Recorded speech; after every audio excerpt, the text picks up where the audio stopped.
पुष्कळ वेळा मनुष्याचा मोठेपणा त्याच्या आईबापांवर अवलंबून असतो. त्याचे पुढचे बरे वाईट जीवन त्याच्या आईबापांवर अवलंबून असते. त्याच्या बऱ्यावाईटाचा पाया लहानपणीच भरला जात असतो. पाळण्यात असतानाच, आईच्या खांद्यावर खेळत असतानाच पुढील जीवनाच्या विकासाचे बी पेरले जात असते. मोठेपणा याचा अर्थ जगातील काही व्यक्तींच्या ओठांवर आपले नाव काही काळ नाचणे असा मी करीत नाही. हिमालयाच्या दऱ्याखोऱ्यात असे प्रचंड व गगनचुंबी वृक्ष असतील की ज्यांची नावे जगाला माहीत नाहीत. रानावनातील कानाकोपऱ्यात असे एखादे रमणीय व सुगंधी फूल फुललेले असेल की ज्याचा पत्ता कोणाला लागलेला नाही.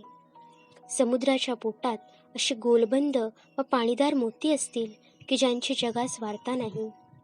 पृथ्वीच्या पोटात ताऱ्यांसारखे तेजस्वी हिरे असतील, परंतु मानवजातीस त्यांचे अद्यापी दर्शन नाही. वर अनंत आकाशात असे अनंत तारे असतील की जे पल्लेदार दुर्बिणीतूनही अजून दिसले नाहीत. मोठेपणा याचा अर्थ जगाला माहीत असणे असा मी करीत नाही. मी निर्दोष होत आहे, हळूहळू उन्नत होत आहे.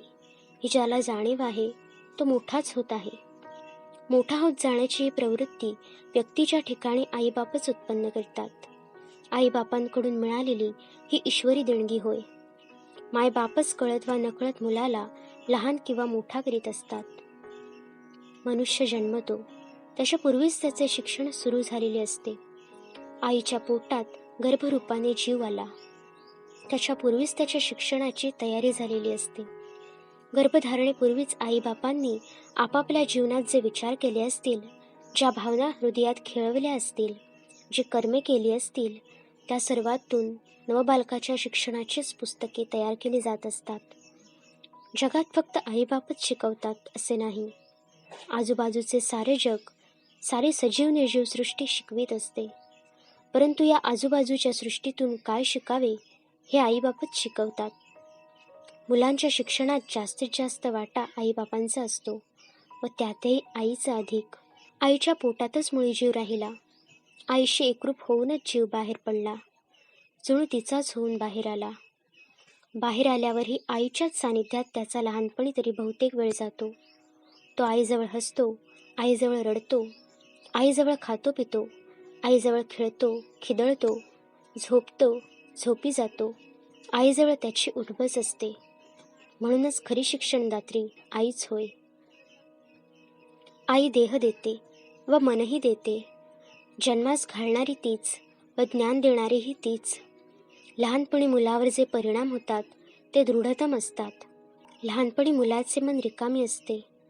भिकाऱ्याला 4 दिवसांच्या उपाशाला ज्याप्रमाणे मिळेल तो बरावाईट घास घेण्याची धडपड करावीशी वाटते, त्याप्रमाणेच बालकाचे रिकामे मन जे जे आजूबाजूला असेल त्याची निवडानिवड न करता अधाशासारखे भराभर त्याचा संग्रह करीत असते.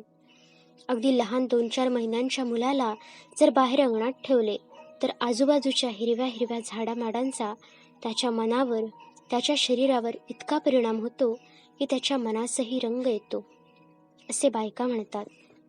याचा अर्थ एवढाच की लहानपणी मन फारच संस्कारक्षम असते. मातीसारखे, मेणासारखे असते. द्यावा तो आकार त्याला मिळेल. आईने तेलकट खाल्ले तर मुलाला खोकला होईल. आईने उसाचा रस, आंब्याचा रस खाल्ला तर मुलाला थंडी होईल. त्याप्रमाणे आईने मुलादेखत आदळापट केली, भांडणतंटण केले तर मुलाच्या मनास खोकला होईल. परंतु ही गोष्ट आया विसरतात. आईचे बोलणे, चालणे, हसणे, सवरणे, मुलांच्या आसमंतात होणाऱ्या आईच्या सर्व क्रिया म्हणजे मुलाच्या मनाचे, बुद्धीचे, हृदयाचे दूध होय. मुलाला दूध पाजताना आईचे डोळे मत्सराने लाल झालेले असतील तर मुलाचे मनही रागीट होईल. अशा प्रकारे मुलाचे शिक्षण हे मातेवर, पित्यावर, आप्तेष्टांवर, सभोवतालच्या सर्व सजीव निर्जीव सृष्टीवर अवलंबून आहे. मुलांच्या समीप फार जपून वागावे, वातावरण स्वच्छ राखावे. सूर्यचंद्रांना माहीत असो वा नसो, त्यांच्या किरणांनी कमळे फुलतात, ही गोष्ट खरी. आईबापांना व इतर लोकांना माहीत असो वा नसो, त्यांच्या कृत्यांनी मुलांच्या जीवनकळ्या फुलत असतात, हे खरे. सूर्यचंद्रांच्या किरणाप्रमाणे मनुष्याचे व्यवहार, आईबापांची कृत्ये स्वच्छ, सतेज व तमोहीन अशी असतील तर मुलांची मने कमळाप्रमाणे रसपूर्ण, सुगंधी, रमणीय व पवित्र अशी फुलतील. नाहीतर ती किडींनी खाल्लेली, रोगट, फिक्कट, रंगहीन व पावित्र्यहीन अशी होतील. मुलांचे जीवन बिघडवणे यासारखे पाप नाही. स्वच्छ झराचे पाणी घाण करणे यासारखे पाप नाही. मुलांजवळ राहणाऱ्यांनी ही गोष्ट सदैव लक्षात ठेवावी. वसिष्ठ ऋषी वेदामध्ये वरुण देवाला म्हणतात, हे वरुण देवा, माझ्या हातून जर काही वाईट झाले असेल तर त्याबद्दल माझ्या वडील मंडळीस जबाबदार धर. अस्ति ज्याजान कनियस उपारे. कनिष्ठाच्या जवळ ज्येष्ठ असतो. या ज्येष्ठाने आपली जोखीम ओळखून वागले पाहिजे. आईबापांनी, शेजाऱ्यांनी, गुरुजींनी सर्वांनी लहान मुलांचा विकास सदैव डोळ्यांसमोर ठेवून त्यांच्याजवळ वागावे. श्यामला त्याच्या भाग्याने थोर माता मिळाली होती. दररोज तो आपल्या आईला मनात धन्यवाद देत असे. कधी कधी 4 अश्रूंनी तिचे तर्पण करीत असे. आश्रमातील मित्र त्याची जीवनकथा पुष्कळ वेळा विचारित, परंतु श्याम सांगत नसे. आश्रमातील इतर सारे सवंगडी आपापल्या जीवनातील नानाविध बरे वाईट अनुभव परस्परांना सांगत असत. आपल्या सोबत्यांच्या जीवनकथा ऐकताना कधी कधी एकाएकी श्यामचे डोळे भरून येत असत. त्यावेळी स्वतःच्या जीवनातील तसल्याच स्मृती त्याला येत असत. श्याम, तू सर्वांचे ऐकून घेतोस, पण स्वतःचे मात्र कार्य सांगत नाहीस, असे त्याचे मित्र पुष्कळदा त्याला म्हणत. एके दिवशी असाच आग्रह चालला होता. श्याम भरल्या आवाजाने म्हणाला, माझ्या स्वतःच्या पूर्वजीवनाची स्मृती करणे मला फार शोकदायक वाटते. कारण गतायुष्यातील चांगल्याबरोबर वाईट आठवते, पुण्याबरोबर पापही आठवते. मी माझ्या एकेका दुर्गुणाला खोल खड्डे खणून गाडून टाकीत आहे.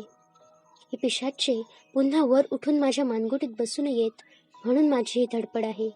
जीवन निर्दोष व निर्मळ व्हावे ही माझी तळमळ. हेच माझे ध्येय, हेच माझे स्वप्न. कशाला मागची सारी आठवण मला करायला लावता. केव्हा होईल जीवन माझे निर्मळ ताऱ्यापरी, हुरहुर हीचे एकंतरी. परंतु आम्हाला तुमच्या चांगल्याच गोष्टी सांगा.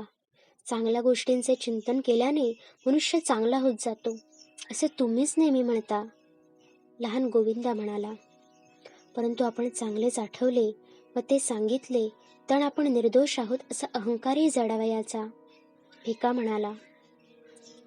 श्याम गंभीर होऊन म्हणाला, मनुष्याला स्वतःचे अधःपतन सांगावयास तशी लाज वाटते, त्याप्रमाणे आपण कसे चढलो व चढत आहोत हे सांगावयासही लाज वाटते. आत्मप्रौढीचा शब्दही माझ्या तोंडून बाहेर न येवो अशी देवाला माझी प्रार्थना असते.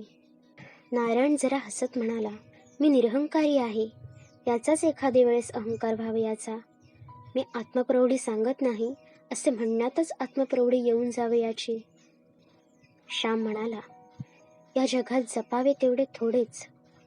ठाई ठाई मोहक मोह आहेत, कोसळावयास कडे आहेत.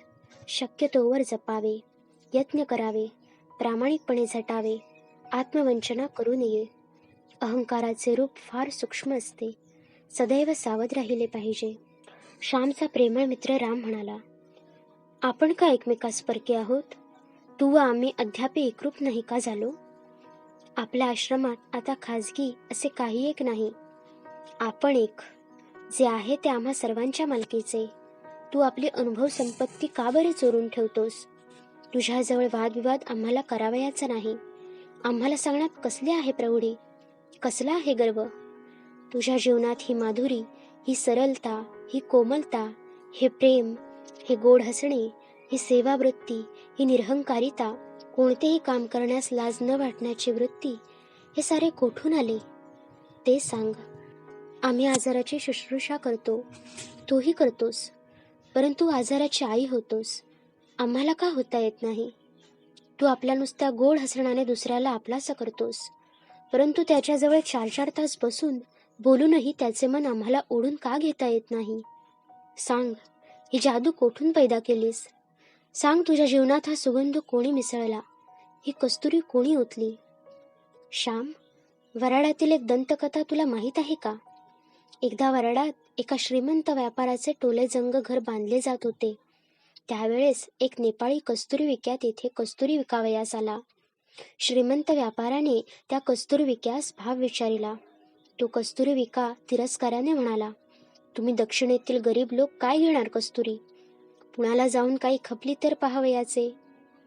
त्या श्रीमंत व्यापारास राग आला.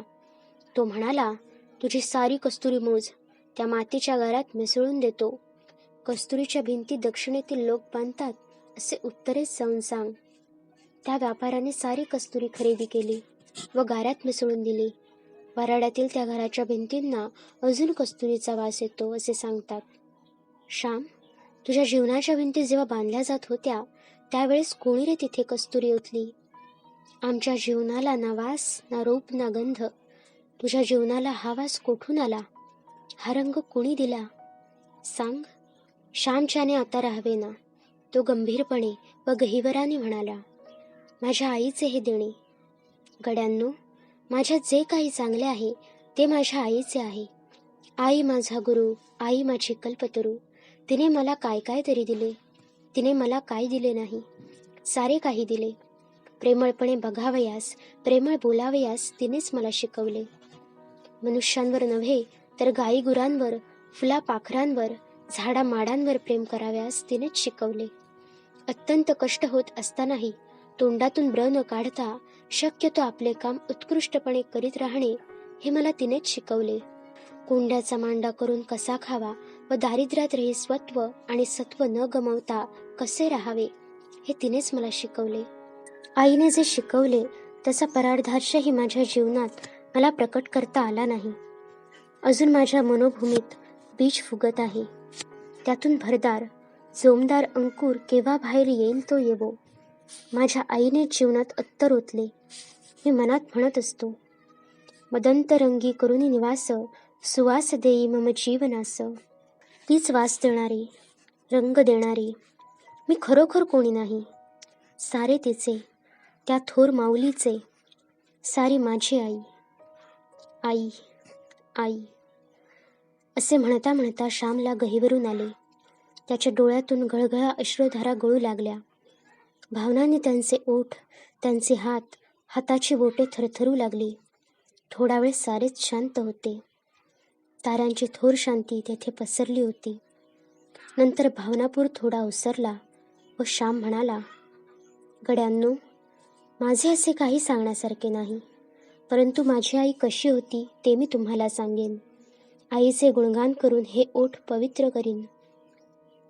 आईच्या आठवतील त्या त्या गोष्टी सांगेन. तिच्या स्मृती आळवेन. रोज रात्री एक एक प्रसंग मी सांगित जाईन. चालेल का? हो चालेल, सारे म्हणाले. राम म्हणाला, देवाला मागितला 1 डोळा, देवाने दिले 2. गोविंदा म्हणाला, रोजच सुधारस प्यावयास मिळणार, रोजच पावन गंगेत डुंबावयास मिळणार.